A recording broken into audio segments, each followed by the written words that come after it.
Hello, world. You're listening to Eleanor Wagner's Strange and Scary World here on the Paranormal UK Radio Network, where we're always creeping it real.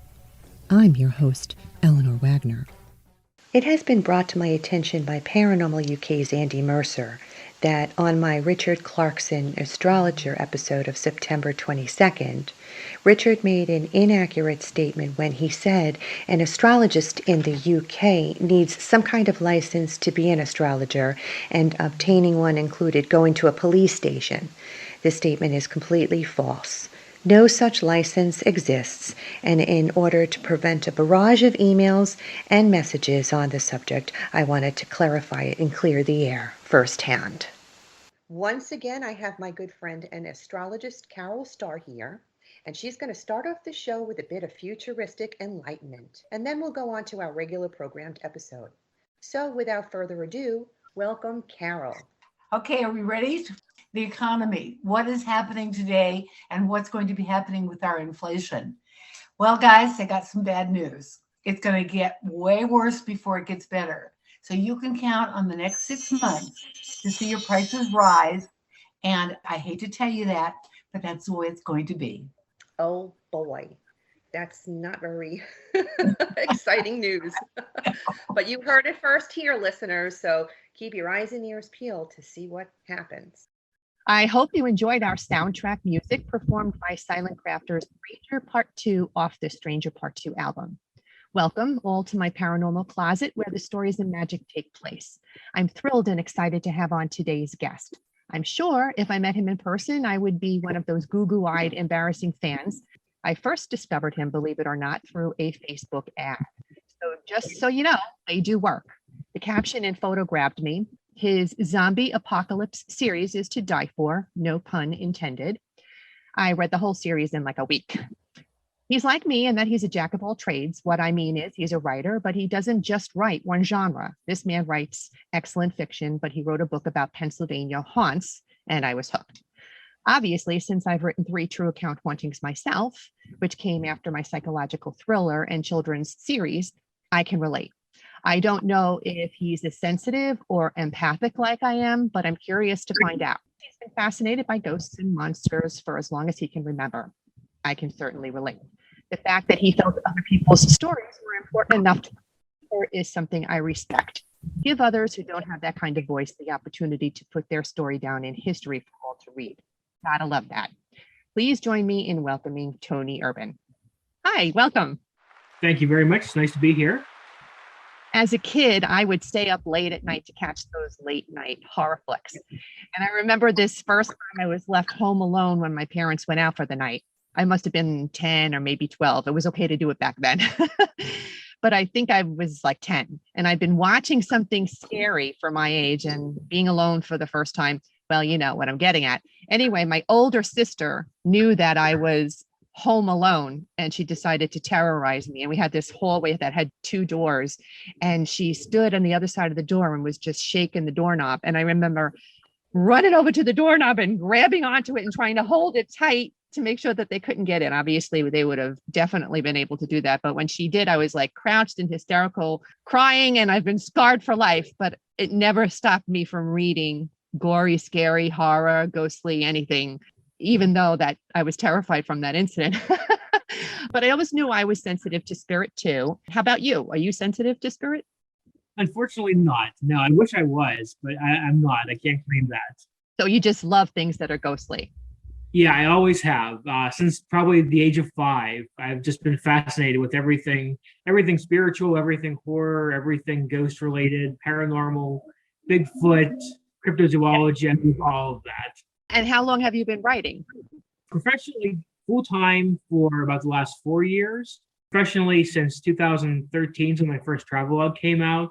And I dabbled with magazines and stuff before that too. Okay, so you've just had that drive to write. And you mentioned Bigfoot.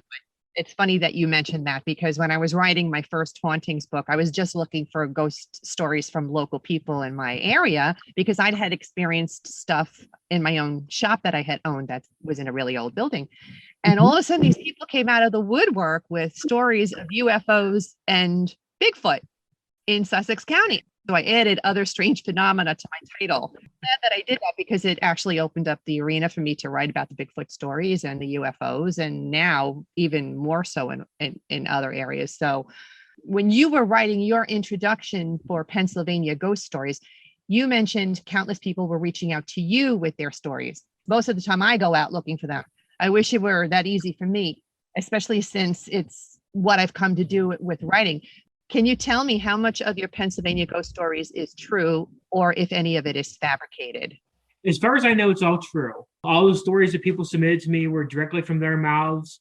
Nobody gave me the impression that they were, blowing smoke or anything like that. Some you could tell were still shaken to what they experienced to this day. I mean, some of those stories happened, 30, 40 years ago. I didn't get the feeling that anybody was exaggerating either. So. I absolutely loved how you included those sweet little tidbits of information that didn't necessarily talk paranormal, but were an essence of a story and helped to really bring it alive. It was perfect, you starting with ghosts in the morgue. It really set the pace for the rest of the book. I also liked that you put photographs here and there where you could. I'm big on that myself. Visuals in this arena are really a plus. Do you recall what your first paranormal encounter was that you've ever had? One of the first ones I ever had is we were staying at a rental cabin. It was in West Virginia, around Berkeley Springs area. And we were sleeping, and in the middle of the night, we just heard this like thunderous crash. We both woke up, we were both sleeping soundly, and got up and were looking around the cabin trying to figure out what was going on. And here a vase had fallen off of the little TV stand and shattered on the floor. And it was just the two of us and our dogs. The dogs are both asleep. One was actually in a crate, and the other one was pretty old, and he wasn't going anywhere. And so I know they didn't knock it down. And we had no explanation. I mean, I didn't see a ghost. I didn't hear whispering voices or anything like that. But I can't find any other explanation for it. It was like an early 1800s log cabin, no breeze going through it, and the vase was really heavy. It's not the type that was just going to tumble off a stand on its own. So I'm hoping it was paranormal. It was one of the only experiences I've had, so I cling to that. Oh, there you go. In your book, I know some of the places are actually visitable. Did you ever go out to visit any of them? Absolutely, yeah. I love stuff like that. Haunted cemeteries, haunted abandoned houses. We even went to a abandoned mental hospital in New Jersey one time. We didn't go inside. We were just outside.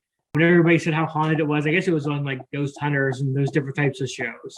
And we were there for like 5 minutes before the police showed up. It's like, this is private. It's supposed to be here. I explained that I was just there to take some photos, and the cop was really nice. He let me just snap a few pictures, and we left. So, but I love to visit anything that has a cool haunted history to it. Like the Jean Bonnet Tavern in Bedford area is supposed to be haunted. I go there all the time. I'm always hoping I'm going to have some experiences. And knock on wood, one of these times I will. But so far, all I do is enjoy the scallops. Have you ever been to Cape May, New Jersey? I have, yes. Yeah. Every time I go to Cape May, I always buy the latest book on the hauntings in the area because there's always something new that pops up that somebody writes about. So definitely puts you back in that time frame too when you walk in the streets out there. For sure, yeah. It has so much history there. All the buildings, the old architecture, it's beautiful. Yeah. Have you ever been to Waterloo Village in New Jersey? No, I have. No, that's a new one for me. Waterloo is an abandoned town, and it's got all the old Victorian houses still there. It's maintained by the State Park Association. They're trying to refurbish it. Back in the early 80s and 90s, they allowed people to take tours in the houses. But now they've just gotten so bad that they've had to close a lot of them up, and they're trying to just refurbish and bring them to natural grandeur. But still, walking the grounds, it's definitely a great day trip because they do have festivals outside. And just to be in that whole atmosphere, definitely the air is full of activity. And you step on one of the porches of the house and you can feel it immediately. It's just crazy. And I love to peer inside windows and see the old woodwork and the stairwells and the pocket doors. It's just really cool. What do you personally consider definitive proof that ghosts are real? I mean, to me, it's because I've never had like a super like I've never had like the experience I can say 100% this is haunted, this is real. So for me, it's more an abundance of evidence. So many people tell me they've seen things or experienced things, and it's kind of the thing that it happens. I can't believe it's all wrong. I can't believe everybody's making it up, or everybody was just easily spooked or easily scared. It just feels to me that not everybody can be mistaken. I think here and there, yeah, somebody's going to overreact. Somebody's going to panic in the middle of the night, hear a bump at the door, and think it's a ghost. There's enough evidence out there that people keep saying things and seeing things. At least some of them have to be right. I hope. When we stayed in Cape May, we always rented a home when we were there. And one time we were in a home with friends of ours, and the smoke alarm kept going off, which was really strange. And we were hearing sounds. And then one time we were in a bed and breakfast, we were on the 3rd floor and the attic was right above us. And they said that the home was active. And of course we were in that room and we were hearing stuff going off in the attic. And like you, we'd like to believe that there was really something because we want to have those experiences. Now, since I started a paranormal team in 2019, we call it the Lady Ghostbusters. We go on a lot of investigations because of my books. People reach out and say, can you bring your paranormal team to my home or my business? And a lot of time they'll send me evidentiary proof that they've gotten themselves. And so it ends up becoming an investigation for us. So since then, I've had the opportunity to actually experience things that wouldn't just be happening by accident because I was staying in a bed and breakfast. I'm actually going out and looking for this stuff. So that's the fun part, having this whole new career over 50. Who would ever thunk, you know what I mean? I'm always hoping every time I go somewhere that has a haunted history to it, I'm always hoping I'm going to have that, 100% proof moment where it's like, oh, this is absolutely real. This is absolutely happening. Like I said, it hasn't happened yet, but I'm still hopeful. I've learned taking random photographs in sections of 3. Definitely a lot of things pop up that you don't expect.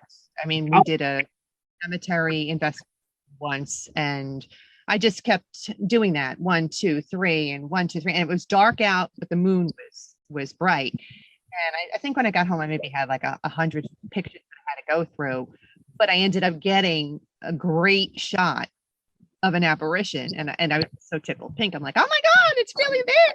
And I want to go back there one of these days to actually see if I can find the monument that I took the picture where he was standing and see if there's a male buried there. I would think that would be kind of cool. Think that might have been him, or he could have been just wandering around the cemetery. I don't know. But, Yeah.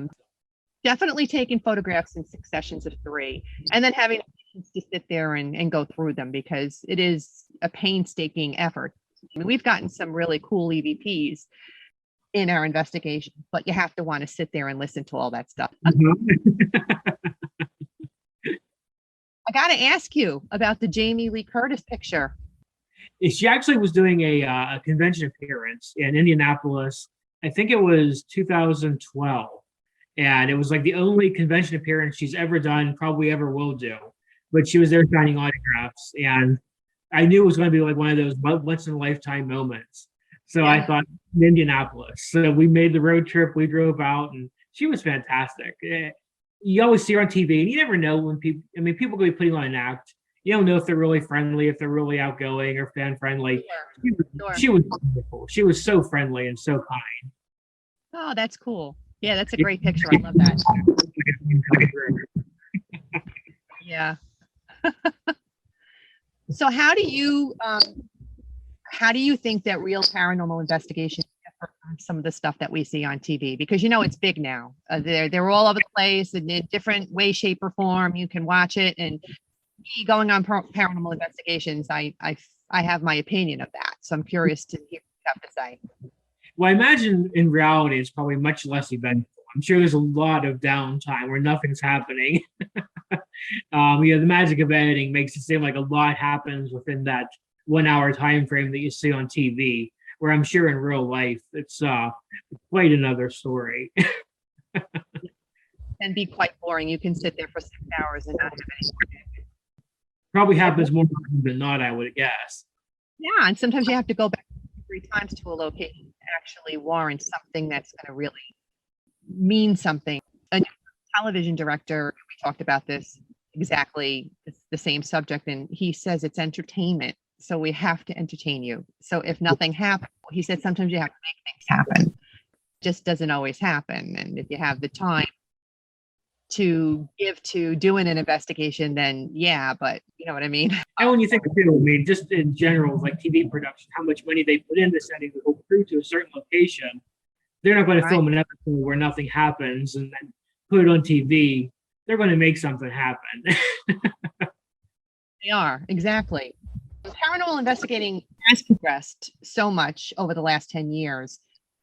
I don't know. I don't know where it's going to go from here on in. You have any thoughts about where you feel it's going to be headed?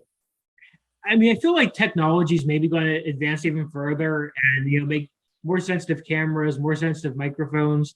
I don't know what I think of like I don't know what they call them on, like the boxes that they use to record. I don't know if I have a lot of faith in those, but I feel like, real recordings might advance a little bit further because technology is just jumping ahead, leaps and bounds.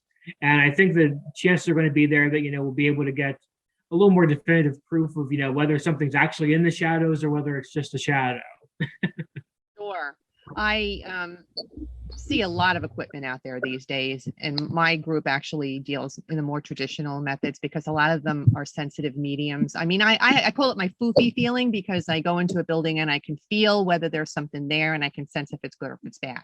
And if I want to communicate, then I'll whip out dowsing rods or I'll whip out my pendulum and get yes and no responses. So that's the extent of my ability, other than I'm empathic, but other people are real sensitive. I mean, they have been since they're kids. They can see, hear, and all together. It's very cool. They'll spew out stuff. I see this, or somebody just said that, or I mean, a question, and they'll come up with the answer. And sometimes we use a spirit box, which is equipment where you have headphones on, and some of them put like eye patches on your eyes so you can't see. You're concentrating more on the white noise in your head, and inside your ears you'll hear constantly. So those of us who are on the outside speaking to spirit and asking questions, the person with the headset on can't hear anything that we're saying. So if we were to ask a question like, what's your name? And all of a sudden the person with the headset on hears something and they'll say, Mary, will that they heard the answer to the question that we've just put out to the spirit. So that's a kind of cool piece of equipment to use. And then we do just use regular flashlights. I mean, you can't go wrong with a flashlight. And like you said, audio stuff is really great too, because if you've got it going constantly, then it's fun because if you're talking, you can listen to it when you go home, or sometimes they have these machines now where you can just stop it and rewind it and listen to it right there. And when you can hear immediately what you've heard, that's even better. So I agree with you that they're probably going to end up coming out with a lot more newer stuff than they have now. But I don't know how much of it I'll trust, but I'm open to learn. Yeah, we've used the SLS camera too. Do you know what that is? No, I don't.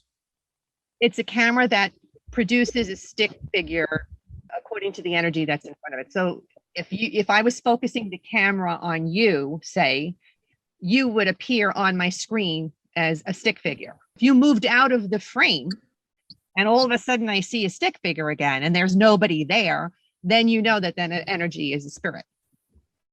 So which is, and when we've used it in the past, the team member will be focusing on whatever it is that they're taking the video of, and I'll stand behind them with my phone videoing, and we'll actually see what's going on. Like they'll see there's nothing there, but they'll see what's popping up on the camera. And we used it specifically at this antique shop that we were investigating, where there was a pram that was hanging from the ceiling and it kept on swaying, and there was no heating or air conditioning or anything. We debunked all of that. We're like, why the heck is this thing doing that? So we said, well, take out the camera and see what we get. And we focused on it, and you see all these little kids, like little stick figure kids hanging off the pram, swinging it back and forth, which was really cool because in that particular investigation, the person had, the owner of the shop had called me up and said they have stuff moving around the store, disappearing, reappearing. And he said one thing in particular was this screwdriver. Every time he put it out to sell it, it somehow always ended up behind the counter. And so when we came in, the medium deciphered that it was a young man, probably like in his teens, who died in a farming accident on the property, and he really liked that screwdriver. So Corey, the owner, was thrilled to find out why this kept on moving around. And he said to the ghost, I can't remember the kid's name, I think it might have been Jacob. He said, Jacob, I'm not going to sell this screwdriver. I'm going to keep it for you, and it's going to stay on my counter all the time. And so they loved the fact that they had children haunting their store. They felt like they were foster parents. So we left with happy clients. It's good that they took it that way instead of being scared. So I've learned from experience that it's much better for you to acknowledge them than not. When people say there's nothing going on, I don't believe it, you know, this needs to stop, then you're going to anger them because they're frustrated. They're trying to get your attention, and because we can see, hear, and feel them, you're always happy because it's getting the acknowledgement that they are seeking. But if you're a person who's not acknowledging the behaviors that are going on, it usually warrants a negative response from the spirit. That's when things, you know, start to break and get nasty.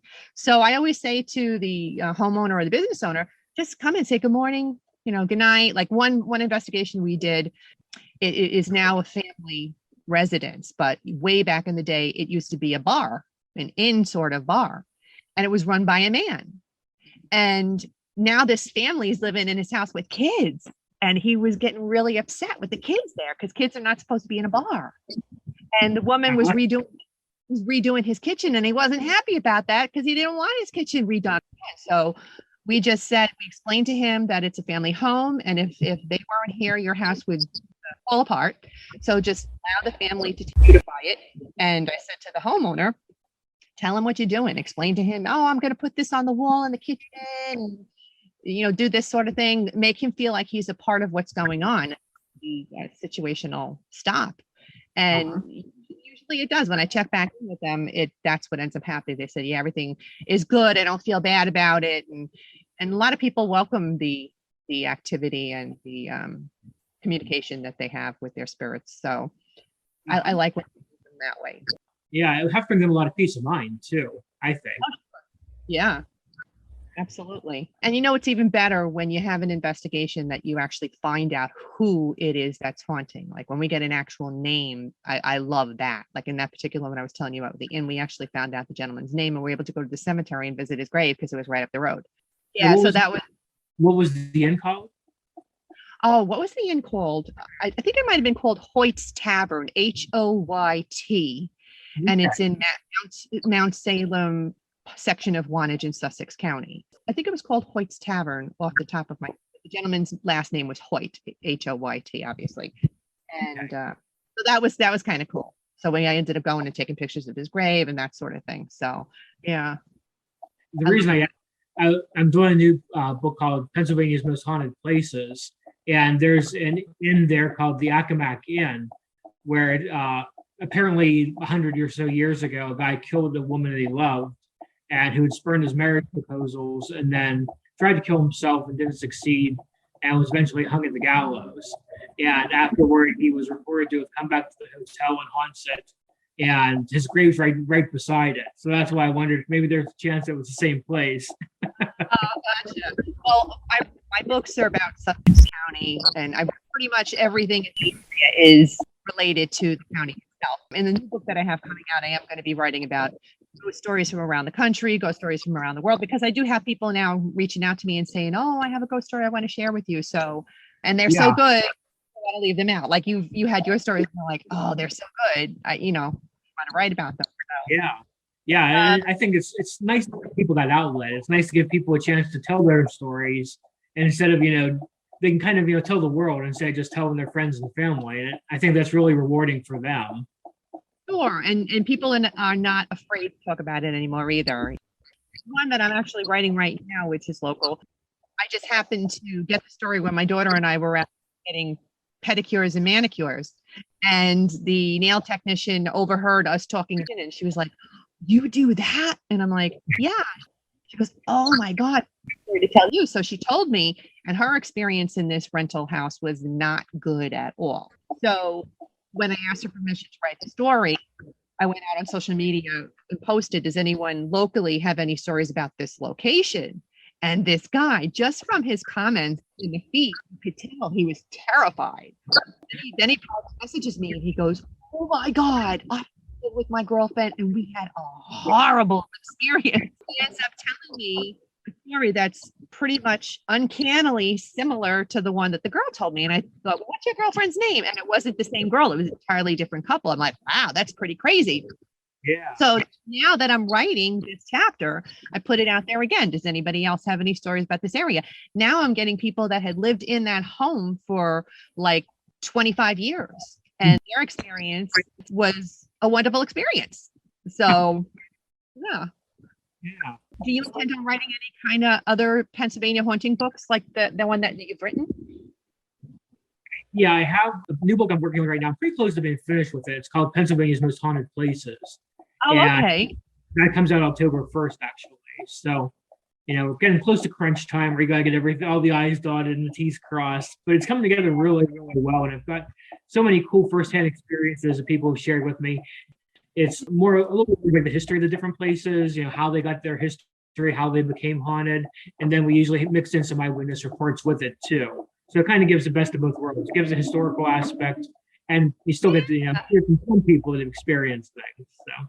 That's exactly what I do too. I tell the history of the town, history of the location if I have it, the haunting tale, and then if my paranormal team gets in, I talk about what we have experienced. So, well, where can people find your books? Tell the listeners where they'll be able to find your books.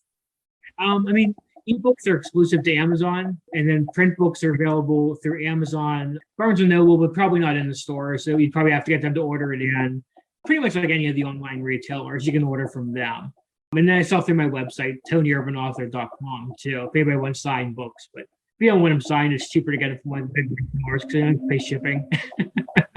I got mine signed. And I have my shelf of all these books that I have signed by the author. So I'm a big autograph hound, so I always like to get stuff signed whenever I can. yeah, it's more fun that way. It is. So I'm going to be looking for that new book. I can't wait to read it. Thank you so much for joining me today. I really appreciate it. Thank you for having me. It's been a pleasure. Maybe we'll have to meet again after your new book comes out. We can absolutely do that. It would be my pleasure. Great.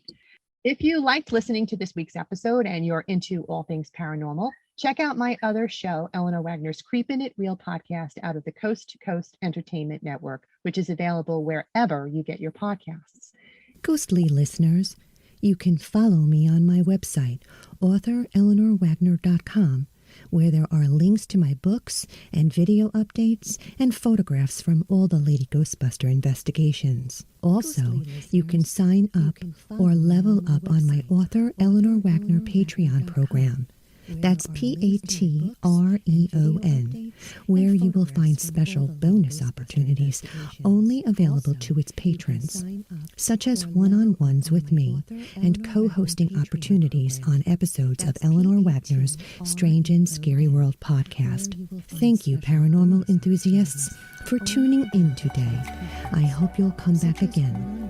Remember to tap into your own gifts. Everyone has them.